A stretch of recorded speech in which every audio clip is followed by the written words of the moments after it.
नमस्कार, teachers news and info YouTube channel में आपका वेलकम है। उम्मीद है कि आप सब भी सही सलामत होंगे। आज के इस वीडियो में हम जानेंगे कि सरकारी सेवकों यानी कि शिक्षकों, कर्मचारियों एवं अन्य सभी के वेतन से जो कटौती डिडक्शन होता है, उसका क्या हिसाब है। मौजूदा समय में सरकारी सेवकों के पेंशन दिए जाने का जो प्रावधान है, वह एनपीएस के तहत ही है। सक्षमता पास शिक्षक जो पहली जनवरी 2025 से विशिष्ट शिक्षक बनकर राजकर्मी का दर्जा प्राप्त किए हैं, उन्हें भी एनपीएस का लाभ मिलने वाला है। इसलिए ये टॉपिक उनके लिए भी बहुत महत्वपूर्ण है कि उनके पेंशन का हिसाब क्या होगा।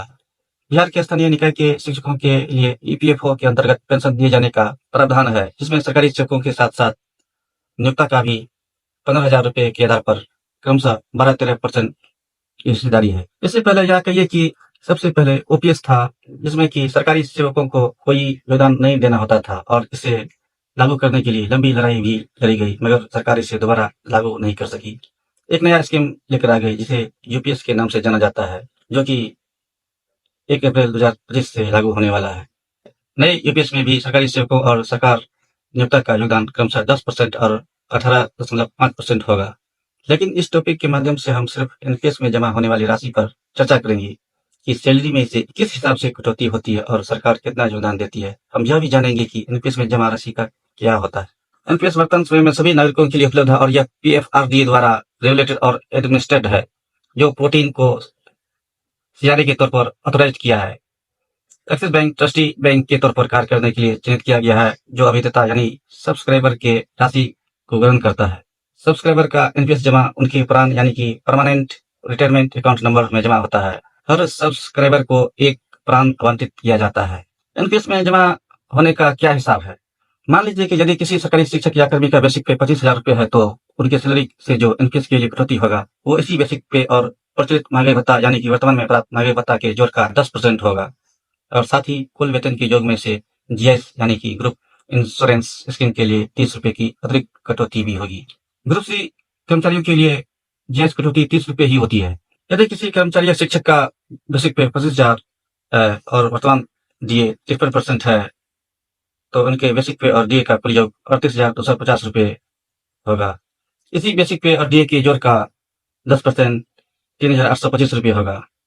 उसमें जीएस 30 रुपए मिला दिया जाए तो कर्मचारी या शिक्षक का कुल योगदान 3855 रुपए हो जाता है। इसी बेसिक पे और डीए के योग का 14% सरकार द्वारा योगदान दी जाती है, जो कि कुल 5,355 रुपए होता है। इस प्रकार से कर्मचारी और सरकार का योगदान मिलाकर एनपीएस में टोटल जमा 9,210 रुपए होता है। अब सवाल यह है कि एनपीएस में जमा राशि का क्या होता है। अब एनपीएस में इस जमा राशि का पीएफआरडीए द्वारा रेगुलेटेड एनपीएस ट्रस्ट द्वारा विभिन्न पे फंड मैनेजर्स में एक निश्चित परसेंटेज यानी निश्चित बंटवारा राशि एलोकेशन रेशियो के साथ पुनः इन्वेस्टमेंट किया जाता है, जिसका रिटर्न बाजार जोखिम पर आधारित होता है। सरकारी सेवकों शिक्षकों के लिए एनपीएस के अंतर्गत 3 पे फंड मैनेजर्स का डिफॉल्ट स्कीम सेटअप इस प्रकार से है। Scheme 1 SBI pension fund scheme, जिसके तहत 33% राशि जाती है। दूसरा है scheme 2 NPS trust AC UTI pension fund scheme, इसके तहत भी 33% कुल जमा एनपीएस करा जाता है। तीसरा है स्कीम 3 जो एलआईसी पेंशन फंड स्कीम है, इसमें कुल एनपीएस जमा का 34% जाता है। हर पे फंड मैनेजर में जाने वाली राशि कई यूनिट्स में बढ़ जाती है और हर यूनिट का एक नेट एसेट वैल्यू यानी कि नेव होता है, जो शेयर बाजार मूल्यों के हिसाब से हमेशा वेरिएबल यानी कि बदलता रहता है, परिवर्तनशील होता है। हर पे फंड मैनेजर का यूनिट और नेट एसेट वैल्यू अलग अलग होता है। सभी प्रकार के पे फंड मैनेजर में जो कि कुल राशि इन्वेस्टमेंट या होल्डिंग होती है, वह इसी यूनिट्स और नेव यानी कि नेट एसेट वैल्यू का गुणनफल होता है। एनपीएस होल्डिंग में नफा नुकसान इसी नेव के प्रचलित बाजार मूल्यों पर निर्भर करता है। बाजार ठीक है तो फायदा, वरना नुकसान होगा। एनपीएस रिटर्न का जो इतिहास है अब तक अच्छा ही रहा है। इस वर्ष 31 सितंबर 2024 तक का टोटल रिटर्न 8.52% रहा है, जो कि लाभ की स्थिति में है। इसे आप सीधे सीधे स्क्रीन पर देख सकते हैं और अवलोकन कर सकते हैं।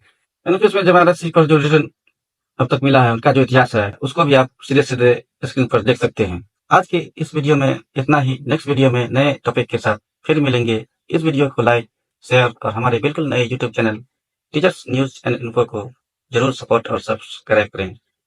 वीडियो के एंड तक बने रहने के लिए धन्यवाद। बहुत बहुत शुक्रिया। जय हिंद, जय शिक्षक।